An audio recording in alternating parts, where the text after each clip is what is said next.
ఇంకా విచిత్రమైన విషయం, మేము ఆయనకు అప్పచెప్పింది ఒక అద్భుతమైన దివ్యమైన రాష్ట్రాన్ని అప్పచెప్పినాం. ఊరికే నేను ఇదేం మాటల్లో చెప్పట్లేదు. పర్ క్యాపిటల్లో నెంబర్ 1 తెలంగాణ. ఈ రోజు కూడా 4,20,000 రూపాయలతో we are number 1 in the country. ఇది వాస్తవం కాదా? మరి దాన్ని పట్టుకుని దివాలా తీసిన రాష్ట్రం ఎట్లా అంటావు నువ్వు?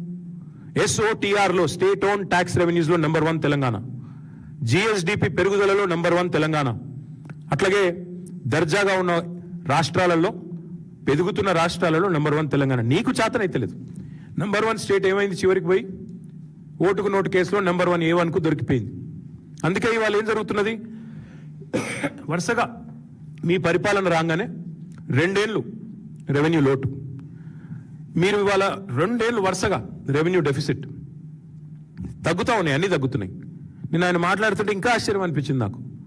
అన్ని రంగాలలో ఆయన ఏదో దివ్యంగా నడుపుతున్నట్టు ఆయన మాట్లాడుతుంటే, ఇవాళ మొత్తం GSTలో down, stamps and registrations down, motor vehicles sales tax down.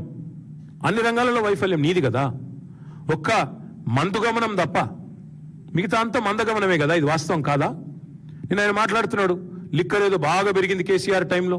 ఇలా నేను అడుగుతున్నా, మరి నీ ప్రభుత్వంలో నీకు అంత ఇంట్రెస్ట్ ఉంటే బంద్ చెయ్యి. మొత్తం బెల్ట్ షాపులు మూసేయి, మద్యపాన నిషేధం పెట్టి నేను ఎవడాపుతున్నాడు? పెట్టు. అంత బాగా ఇబ్బంది ఉంది కదా నీకు.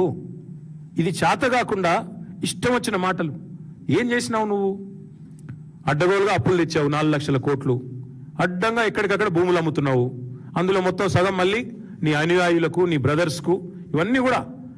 మరి పోనీ 4 లక్షల కోట్ల అప్పు చేసి ఏం చేసినాడయా రేవంత్ రెడ్డి గారు అంటే, రైతులకు రైతు బంధు పైసలు ఎగవేత, పిల్లలకు ఫీజు రీయింబర్స్మెంటు ఎగవేత, ఉద్యోగులకు డిఏలు PRC ఎగవేత, రిటైర్డ్ ఉద్యోగులకు రిటైర్మెంట్ బెనిఫిట్స్ ఎగవేత, మహిళలకు మహాలక్ష్మి ఎగవేత, వృద్ధులకు పెద్దలకు 4 లక్షల పెన్షన్ ఎగవేత. ఒక్క ప్రాజెక్టు కట్టింది లేదు, కానీ కూలగొట్టినవి చాలా ఉన్నాయి. SLBC కూలిపోయింది, వట్టెం పంప్ హౌస్ మునిగిపోయింది, సుంకిశాల కూలింది, పెద్దవాగు కొట్టుకపోయింది. ఇన్ని కూలినాయి. 2 పిల్లర్లు కుంగితేనేమో కాళేశ్వరాన్ని కూలేశ్వరం అంటావు. మరి ఇన్ని కూలగొట్టి SLBCలో చివరికి 8 మంది చచ్చిపోతే శవాలు తీయలేని అసమర్థ ప్రభుత్వం నీది.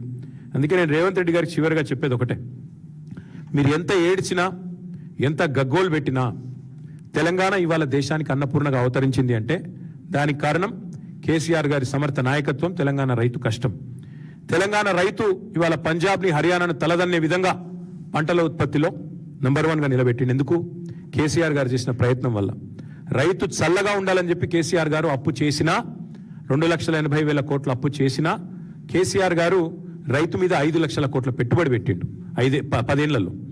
రైతు బంధుకే 73,000 కోట్లు, రైతు రుణమాఫీకి 29,000 కోట్లు, 24 గంటల కరెంట్ ఇవ్వడానికి 1,00,000 కోట్లు, ఉచిత విద్యుత్ అందించడానికి 50,000 కోట్లు, కాళేశ్వరం, పాలమూరు, సీతారామ లాంటి సాగునీటి ప్రాజెక్టులు, మీరు పెండింగ్లో పెట్టిపోయిన కల్వకుర్తి, భీమా, నెట్టెంపాడు లాంటి ప్రాజెక్టులను పూర్తి చేయడానికి మొత్తం 1,60,000 కోట్లు.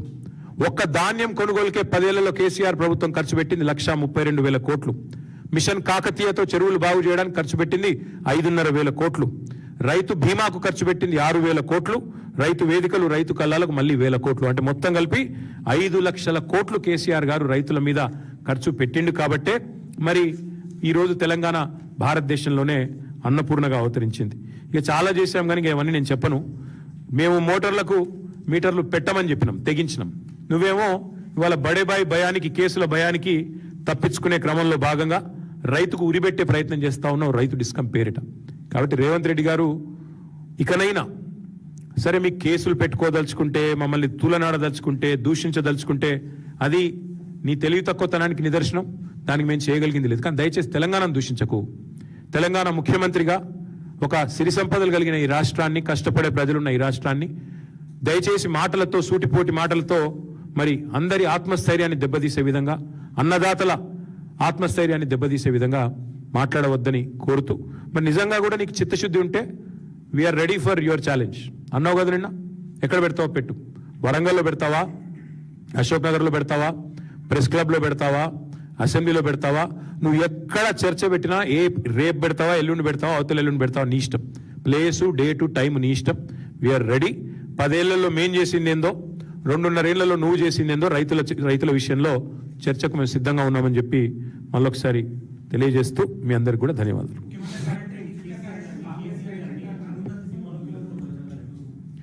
ఎట్లా చూస్తాం బ్రదర్?